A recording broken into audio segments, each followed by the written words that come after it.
Assalamualaikum warahmatullahi wabarakatuh.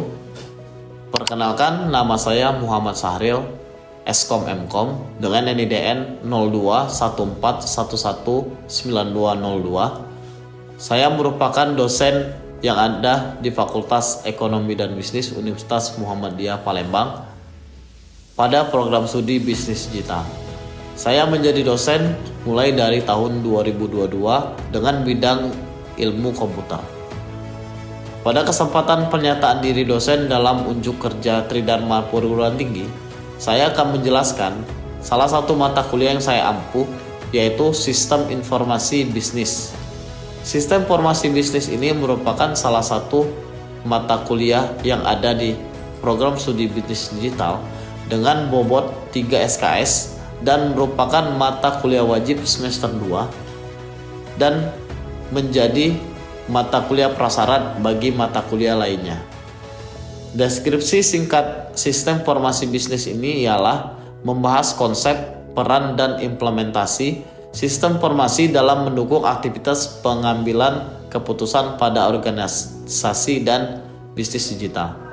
Mata kuliah ini dirancang untuk memberikan pemahaman komprehensif mengenai bagaimana teknologi informasi dimanfaatkan sebagai alat strategis dalam menciptakan solusi bisnis digital. Lebih lanjut lagi, pada mata kuliah ini bertujuan agar mahasiswa dapat merancang baik flowchart, DFD, IRD, dan database serta mengimplementasikannya saat melakukan praktik flowchart, DFD, IRD, dan database sehingga mahasiswa dapat memahami alur proses pembuatan sebuah aplikasi yang baik dan benar. Dalam proses pembelajarannya, saya menggunakan metode ceramah, demonstrasi, metode penugasan yang didukung dengan model pembelajaran problem-based learning, discovery, serta project-based learning. Capaian pembelajaran mata kuliah Sistem Informasi Bisnis yang diharapkan adalah sebagai berikut. 1. Mahasiswa mampu menjelaskan konsep dan peran sistem informasi bisnis dalam digital. Kedua, mahasiswa mampu menganalisis menggunakan flowchart, IRD, dan DFD. Ketiga, mahasiswa mampu mempraktikkan merancang struktur database yang terstruktur dan terintegrasi. 4. Mahasiswa mampu mengimplementasikan SQL dasar. Kelima, mahasiswa mampu mengembangkan prototipe sistem informasi sederhana. Keenam, mahasiswa mampu mengintegrasikan konsep sistem informasi sebagai fondasi pengembangan pemrograman web dinamis. Pada mata kuliah Sistem Informasi Bisnis ini, saya akan mendemonstrasikan mengenai implementasi database menggunakan MySQL dan PHP-MyAdmin. Selamat menyaksikan. Assalamualaikum.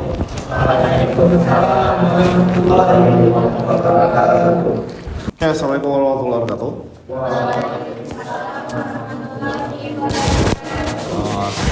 Selamat siang, salam sejahtera untuk kita semua.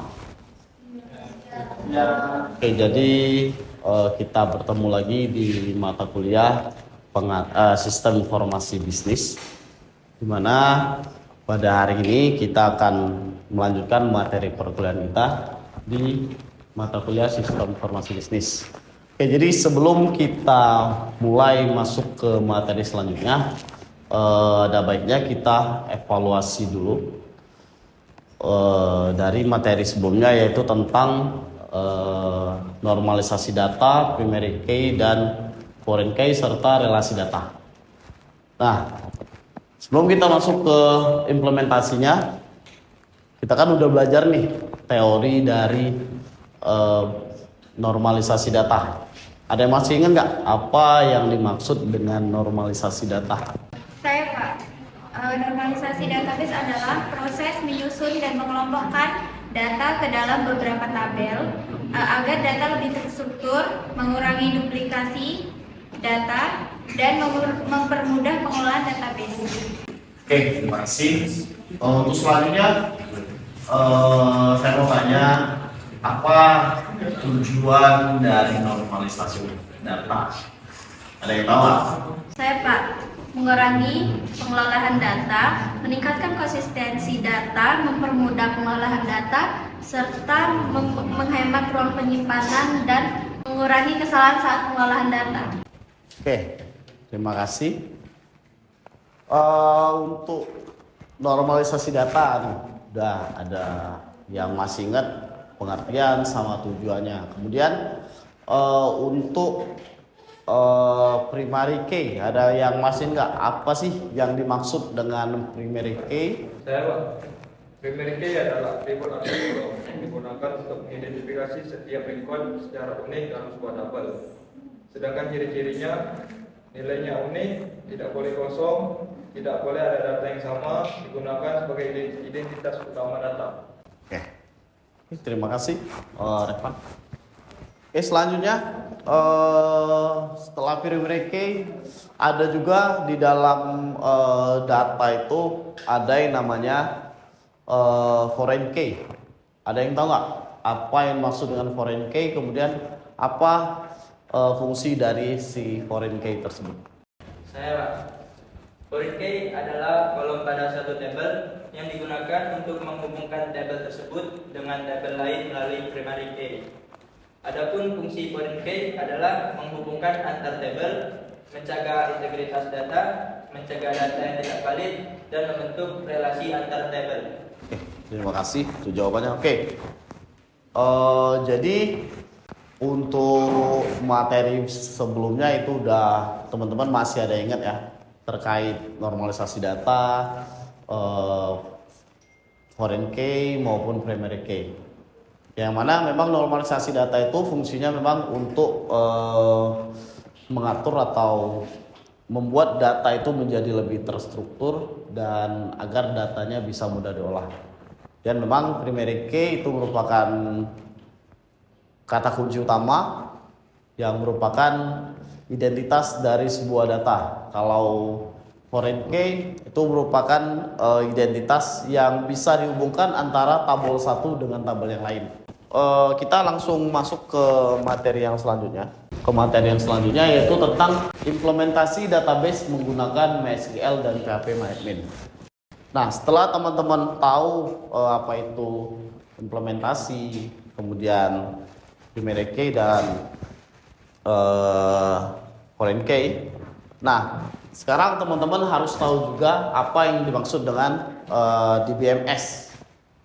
DBMS ini merupakan database management system. Database management system yang mana perangkat lunak yang digunakan untuk mengelola database. Nah, DBMS ini memungkinkan pengguna untuk bisa membuat database, bisa menyimpan data, bisa mengubah data, bisa menghapus data, dan bisa mengelola keamanan data. Nah, salah satu aplikasi DBMS itu ialah yang Pak sudah suruh kalian download, yaitu aplikasinya itu Exam namanya. Ya, itu merupakan aplikasi DBMS. Nah, kalau DBMS itu adalah bagian dari struktur database-nya. Nah, kalau MySQL itu merupakan sistem manajemen basis data. Ya, sistem manajemen basis data relasional atau RDBMS yang menggunakan bahasa SQL. Bahasa SQL itu merupakan bahasa yang memang digunakan dalam mensusun sebuah database. Nah, keunggulan MySQL itu aplikasinya open source, ya. Maksudnya open source itu dia gratis, bisa di-download tanpa biaya. Kemudian ringan juga, cepat dan ringan. Bisa digunakan pada website. Jadi kalau misalkan teman-teman pernah lihat website yang ada form pendaftarannya, itu merupakan sistem informasi yang menggunakan sebuah database. Makanya data kalian itu bisa tersimpan dengan aman.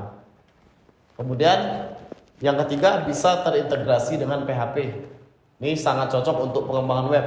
Nah, ini nanti akan kalian pelajarin pada saat kalian udah di semester 4, ada di mata kuliah pemrograman web dinamis. Kemudian bisa digunakan di industri, di dunia industri. Untuk yang selanjutnya ini adalah PHP MyAdmin ya.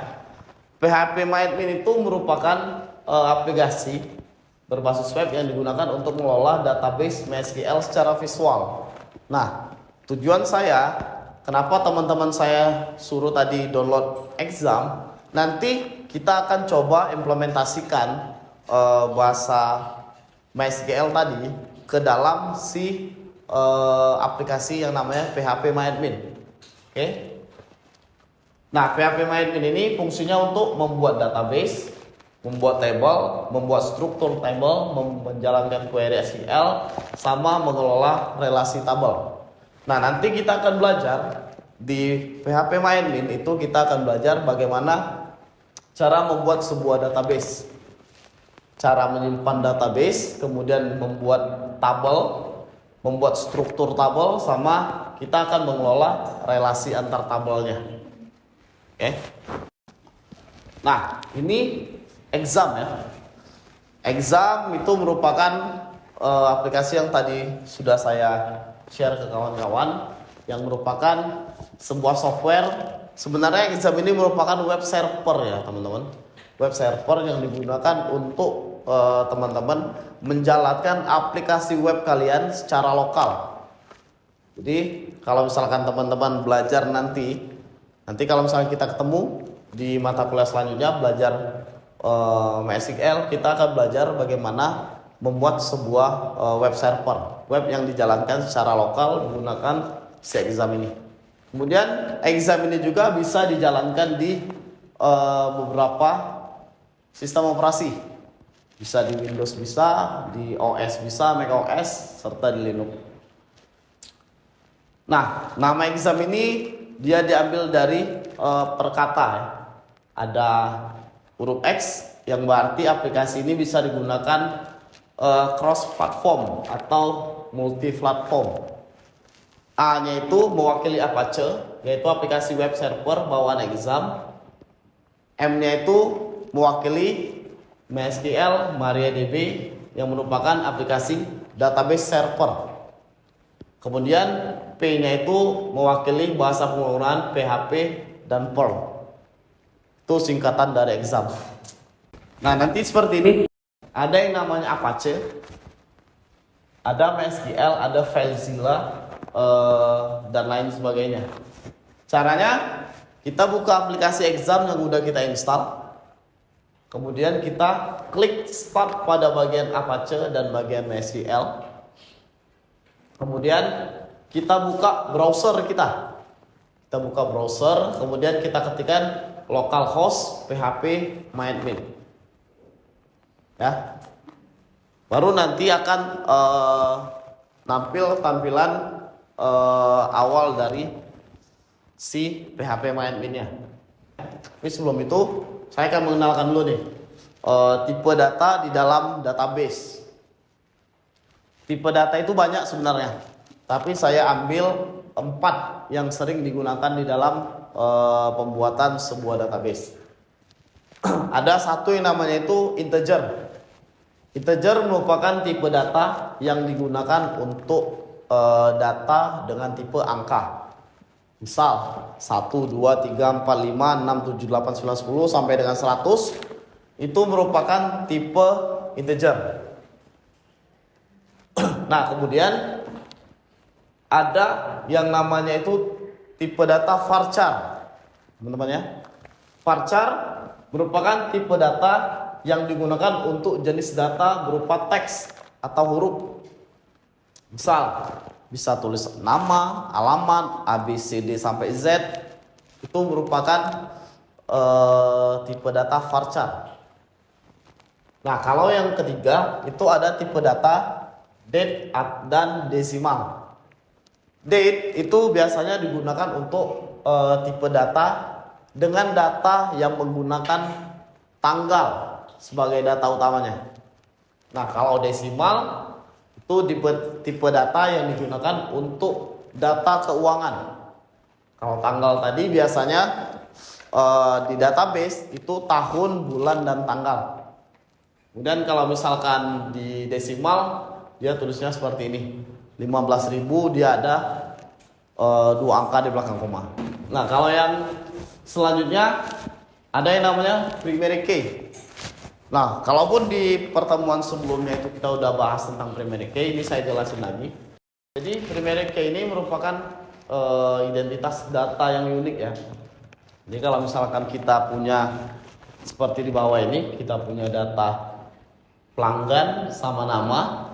Nah, primary key-nya itu yang ini, yang ID pelanggan 1, 2. Karena nama ini seperti yang sudah saya jelaskan, nama itu setiap orang pasti ada kesamaan. Tapi kalau kode, kalau mahasiswa kodenya itu NIM. NIM itu pasti beda-beda. Walaupun angka di belakangnya sama, tapi setiap angkatan itu beda. Dibedakan dengan angkatannya kan. Nah, kemudian ini foreign key. Foreign key ini di dalam database itu merupakan atribut yang digunakan untuk menghubungkan dua tabel. Dua tabel yang terhubung menjadi satu. Sehingga terciptanya relasi. Contoh, pada tabel pelanggan memiliki atribut di dalamnya ID pelanggan. Kemudian pada tabel transaksi terdapat ID pelanggan juga. Maka pada kolom ID pelanggan yang ada di tabel transaksi itu yang disebut dengan foreign key. Nah, seperti yang saya bilang tadi, kita akan coba. Silakan teman-teman buka examnya masing-masing. Tampilannya seperti ini, ada Apache, ada MySQL, FileZilla, Mercury, sama Tomcat. Ya, silakan teman-teman aktifkan dulu, examnya yang bagian sini ya, yang klik start, yang pada bagian Apache sama MySQL-nya. Oke? Udah? Teman-teman? Udah. Nah, kemudian teman-teman silakan akses localhost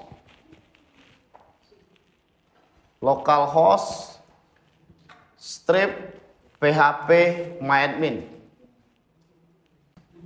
Buka browsernya. Kemudian teman-teman buka localhost strip php myadmin. Nanti tampilannya akan seperti ini, teman-teman. Ya, tampilannya akan masuk ke tampilan seperti ini. Ini merupakan tampilan beranda dari si PHP MyAdmin. Nah, untuk bagian sini kita akan membuat sebuah database, teman-teman ya. Buat database. Di sini di dalam PHP MyAdmin ini ada bagian-bagiannya.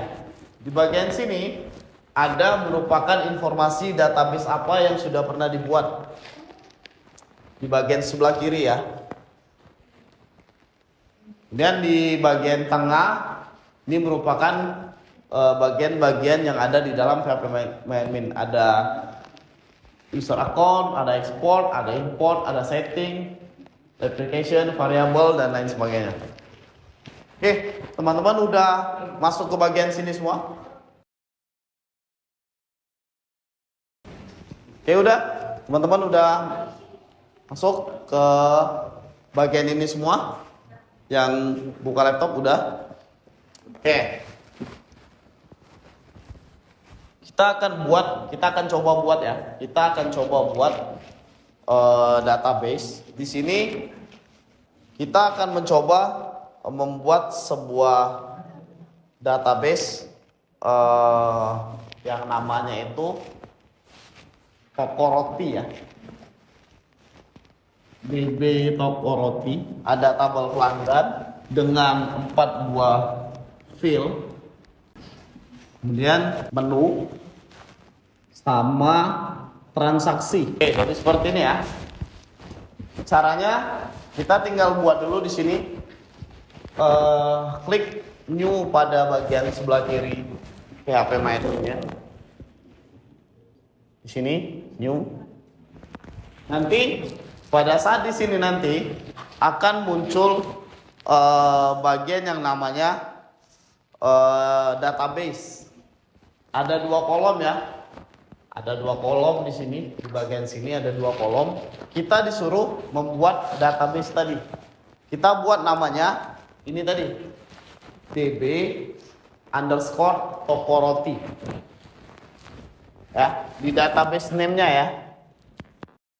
Kalau sudah, teman-teman klik create yang ada di bagian sebelah kanan. Nah, nanti kalau sudah selesai di create, nanti akan muncul tabel seperti ini. Ya. Seperti ini ya, ke bagian seperti ini. Nah, di sini kita disuruh memasukkan nama tabelnya. Nah, yang pertama kita buat dulu tabel pelanggan. Ya, tabel pelanggan dulu kita buat. Oke, tabel pelanggan, kemudian number of columns-nya itu nomor 4. Tetap diisi dengan angka 4. Nah, oke. Nanti kalau sudah klik OK ya. Nanti muncul nih, akan muncul di bagian atas itu nama tabelnya tabel pelanggan. Nah, kita disuruh membuat apa saja yang ada di dalam tabel pelanggan tadi. Filenya 4 ya.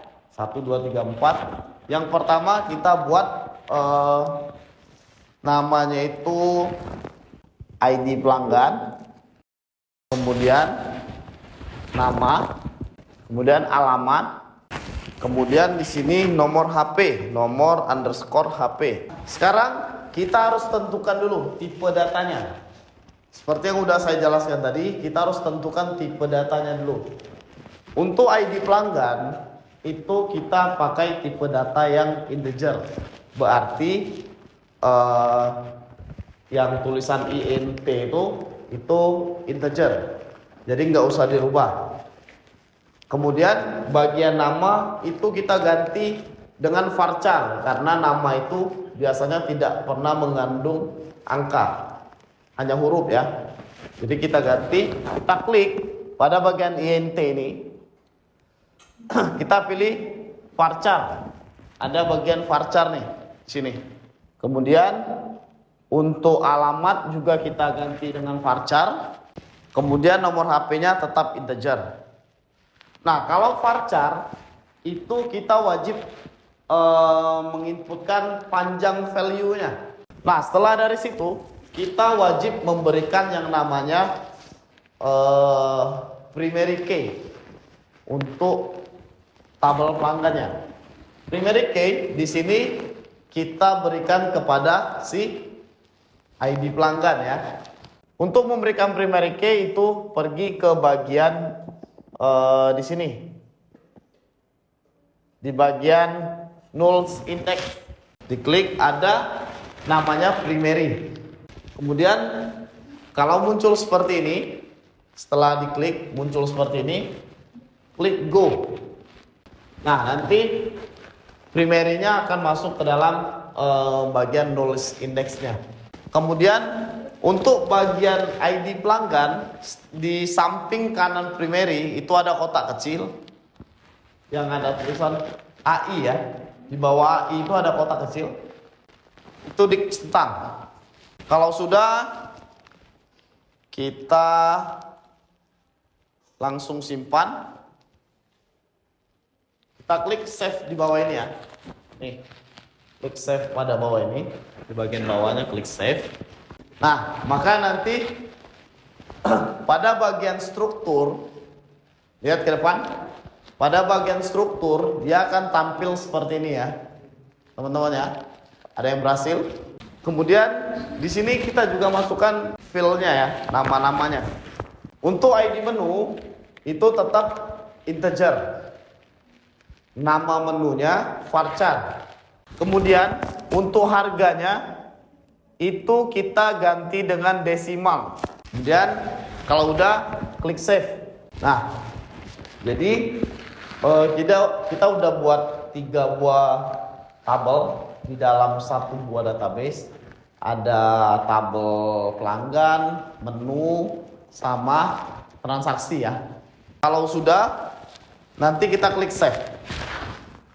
Nah, kalau muncul seperti ini, kalau muncul your SQL query has been executed successfully, itu artinya database kalian itu berhasil untuk direlasikan. Nah, inilah database kalian yang udah kalian buat.